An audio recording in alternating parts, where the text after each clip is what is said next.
Good morning and welcome. I'm Sandy with Bhakti Balance. Thank you for joining me for today's intention. So, today we're going to cover violence to others under the heading of nonviolence and bridging us over from the last topic in the last intention video, which was self love. So, you may not get to choose what the day brings you, but you can choose how you meet it with purpose. So the last time we talked about self-love, and if we're not able to find that love of self, then the tendency tends to be to look outward and focus on others. This helps us to hide our own fears, perhaps even senses of failure. We don't like where our life is or how it's going at the moment, so we look outward to somebody else's problems, right? And then can often retire at night with a sense of I did something good for others. Really, when in reality, it's just hiding our own sense of avoidance and ability to, develop within ourselves. So, some subtle ways that we can violate others when we don't look at ourselves deeply, we don't study ourselves and our own motives.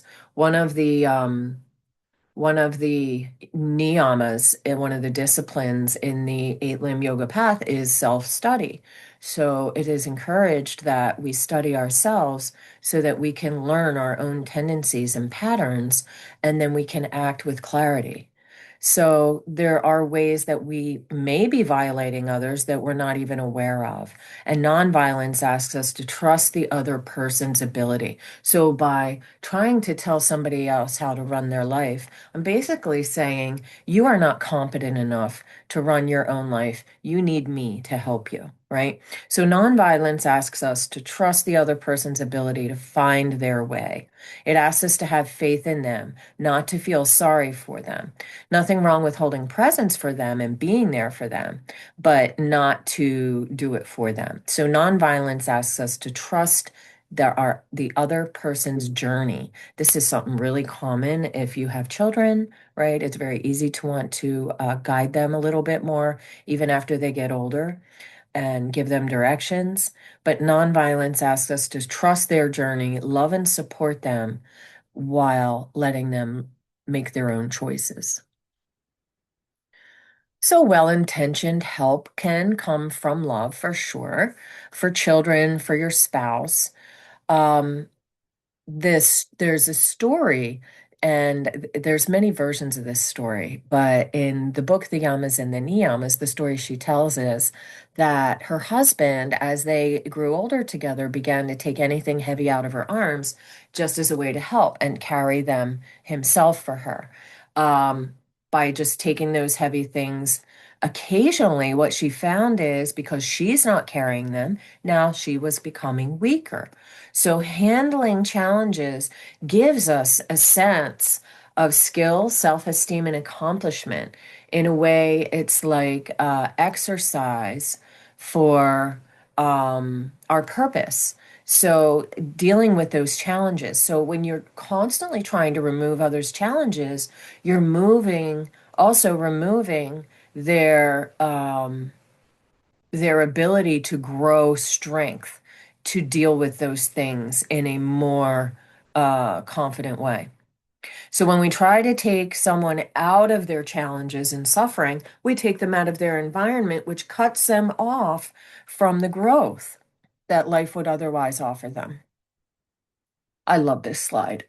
Worry is fear that hasn't grown up yet. So if you're a parent, you undeniably have experienced worry. And even if you're not a parent, you've still experienced worry. So we need to trust that this trust suffering, trust challenges, trust mistakes in ourselves and in others, because that is what refines us. Um, that reminds me of tapas, like the heat of transformation.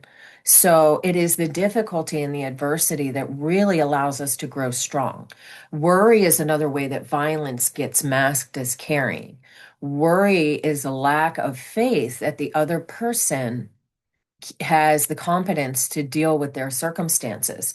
So worry and faith cannot exist at the same time.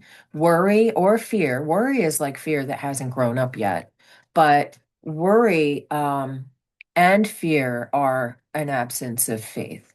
So just notice as you go throughout your day where your self-talk is coming from. Worry says, I don't trust your journey, your answers, your timing. It really basically devalues the other and their competence.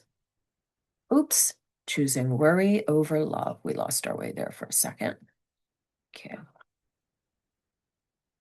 Choosing worry over love. So today I choose love over worry, right? Just consider, do you go to your child, your friend, your partner with love or with worry? So pause now, take a slow, deep breath in and relax on the exhalation and follow me in today's intention. Today I choose love over worry. Today, I trust others to find their own answers in their own time. Today, I support others without trying to control, fix, or save them.